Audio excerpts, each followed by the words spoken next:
दोस्तों, इमेजिन कीजिए आपने अपने सपनों का घर बनाने में लाखों रुपए लगा दिए।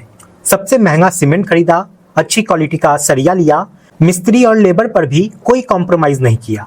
लेकिन सिर्फ एक छोटी सी गलती की वजह से कुछ महीनों बाद आपकी दीवारों में क्रैक्स दिखने लगे, प्लास्टर झड़ने लगा, छत से सीपेज शुरू हो गई और कंक्रीट की स्ट्रेंथ भी कमजोर रह गई। लेकिन यहाँ पे सबसे शॉकिंग बात क्या है पता है?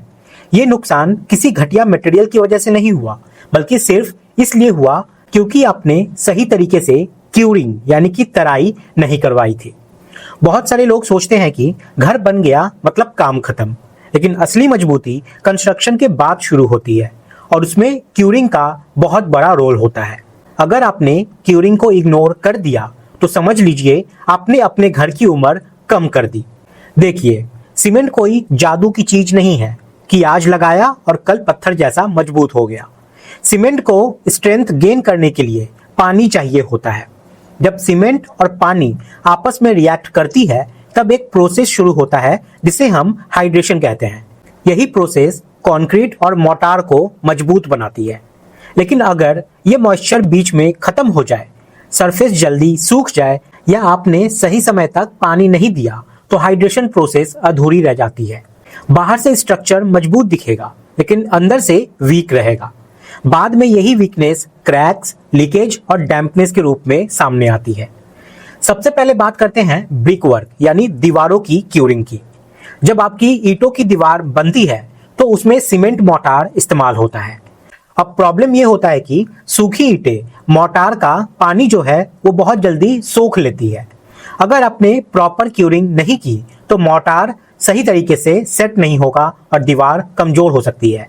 इसलिए ब्रिकवर्क होने के बाद कम से कम 7 से 10 दिन तक क्यूरिंग जरूर करनी चाहिए।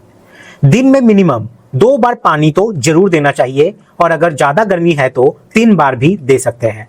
यहाँ एक कॉमन गलती लोग करते हैं कि दूर से पाइप का प्रेशर बनाकर दीवार पर पानी मार देते हैं। इससे मोर्टार निकलने लगता है और प्रॉपर सोकिंग नहीं हो पाती। सही तरीका यह है कि पाइप को वॉल के पास रखें और धीरे धीरे पानी बहने दे ताकि ईंटें अच्छे से मॉइस्चर एब्जॉर्ब कर सके। अब बात करते हैं प्लास्टर क्यूरिंग की, जहां लोग सबसे ज्यादा लापरवाही करते हैं। प्लास्टर होते ही कई लोग सोचते हैं कि अब तो वॉल स्मूथ हो गई, अब क्या जरूरत है पानी देने की। यही सबसे बड़ी गलती होती है। अगर प्लास्टर को प्रॉपर क्यूरिंग नहीं मिली तो कुछ ही दिनों में हेयर लाइन क्रैक्स दिखने लगेंगे। प्लास्टर जो है वो पाउडर छोड़ने लगेगा और बॉन्डिंग कमजोर हो जाएगी। चाहे इंटीरियर प्लास्टर हो या एक्सटीरियर प्लास्टर, दोनों में मिनिमम 14 दिन की क्यूरिंग बहुत जरूरी होती है। दिन में कम से कम 2 बार पानी जरूर दीजिए।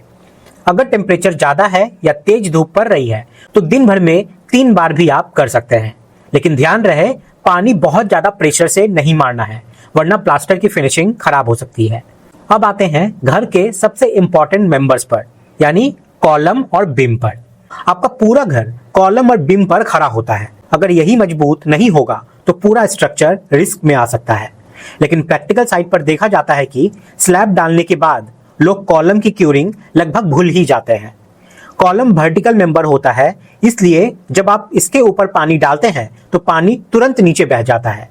ऐसे में सबसे इफेक्टिव तरीका होता है गनी बैग क्यूरिंग मेथड। इसमें कॉलम के चारों तरफ गीले बोरे लपेट दिए जाते हैं और उन पर समय समय पर पानी डाला जाता है ताकि कॉलम लगातार मॉइस्ट यानी कि गीला रहे। कॉलम और बीम की क्यूरिंग मिनिमम 14 दिन तक तो करनी ही चाहिए। इससे कंक्रीट प्रॉपर स्ट्रेंथ गेन कर पाता है। एक और प्रैक्टिकल बात समझिए। बहुत लोग कहते हैं कि भाई हमने 1-2 दिन पानी दे दिया और वो काफी है, लेकिन रियलिटी यह है कि कंक्रीट की एक्चुअल डिजाइन स्ट्रेंथ लगभग 28 दिनों में डेवलप होती है। इसलिए शुरुआती दिनों में क्यूरिंग जितनी अच्छी होगी आपका स्ट्रक्चर उतना मजबूत बनेगा।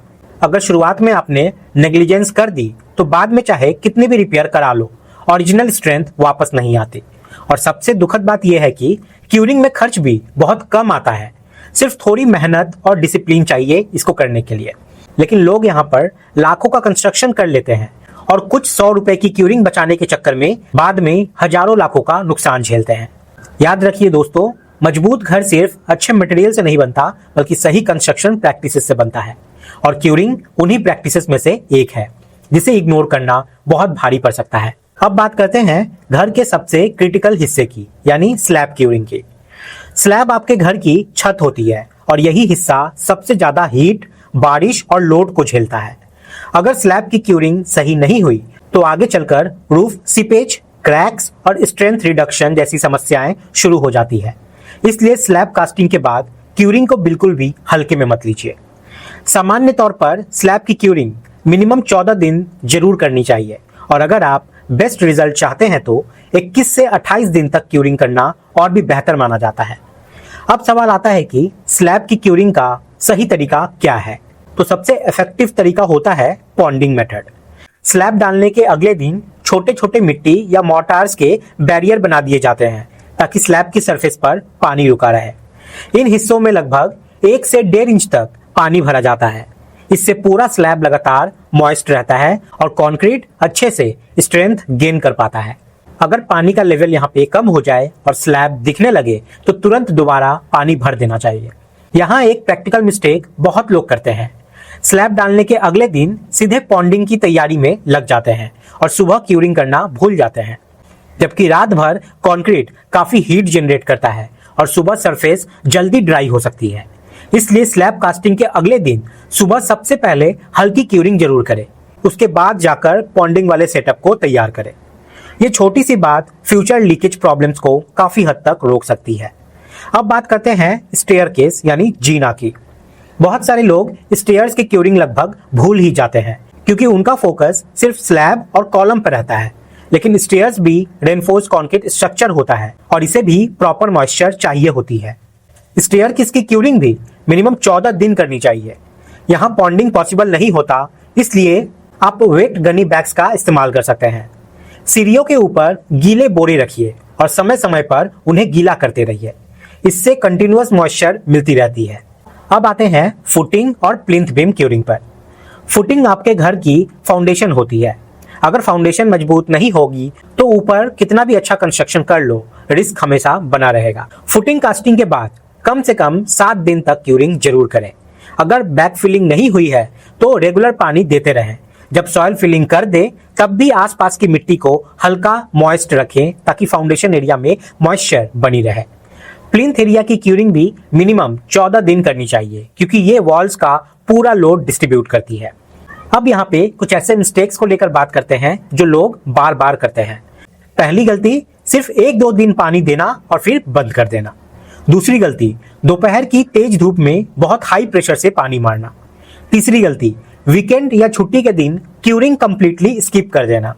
याद रखिए, क्यूरिंग कंटिन्यूअस प्रोसेस है, बीच में गैप देने से स्ट्रेंथ डेवलपमेंट प्रभावित होता है। एक और चीज, अगर गर्मी का मौसम है, टेम्परेचर बहुत ज्यादा है या हवा तेज चल रही है तो क्यूरिंग फ्रीक्वेंसी बढ़ा दीजिए क्योंकि सरफेस जल्दी ड्राई होती है। वहीं सर्दियों में भी क्यूरिंग बंद नहीं करना चाहिए, बस टाइमिंग को एडजस्ट करना चाहिए। दोस्तों, सिंपल लैंग्वेज में समझे तो क्यूरिंग आपके घर के लिए वैसी ही है जैसे न्यू बॉर्न बच्चे के लिए केयर करना। अगर शुरुआती दिनों में सही देखभाल हुई तो फ्यूचर उस घर का स्ट्रांग रहेगा। अगर नेग्लिजेंस हुई तो बाद में पछताना पड़ सकता है। तो अगली बार जब भी आप घर बनवाएं, सिर्फ सीमेंट, स्टील और टाइल्स पर फोकस मत कीजिए, क्यूरिंग शेड्यूल भी फिक्स कीजिए क्योंकि मजबूत घर मटेरियल से नहीं, सही प्रोसेस से बनता है। अगर आप ये सिंपल रूल्स फॉलो करते हैं, फुटिंग को 7 दिन, प्लिंथ बीम को 14 दिन, कॉलम बीम 14 दिन, स्लैब 14 से 28 दिन, स्टेयरकेस 14 दिन, ब्रिक वर्क 7 से 10 दिन, प्लास्टर 14 दिन, तो आपका घर लंबे समय तक मजबूत रहेगा और फ्यूचर मेंटेनेंस कॉस्ट भी कम होगी। दोस्तों, सच बताऊं तो क्यूरिंग में जितना पानी आज खर्च होगा उससे कहीं ज्यादा पैसा फ्यूचर रिपेयर्स में आपका बच जाएगा। इसलिए इस स्टेप को कभी भी मत छोड़िए।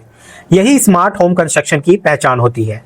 अगर आप इस वीडियो में यहाँ तक बने हुए हैं तो आपको वीडियो जरूर पसंद आया होगा। अगर पसंद आया है तो इसे एक लाइक और एक शेयर जरूर करें। अगर आप हाउस कंस्ट्रक्शन से जुड़े ऐसे ही प्रैक्टिकल टॉपिक सीखना चाहते हैं तो हमारे चैनल को सब्सक्राइब करके जरूर रखें ताकि हमारी रोज की वीडियो आपको मिलती रहे। मिलते हैं अगले वीडियो में। धन्यवाद।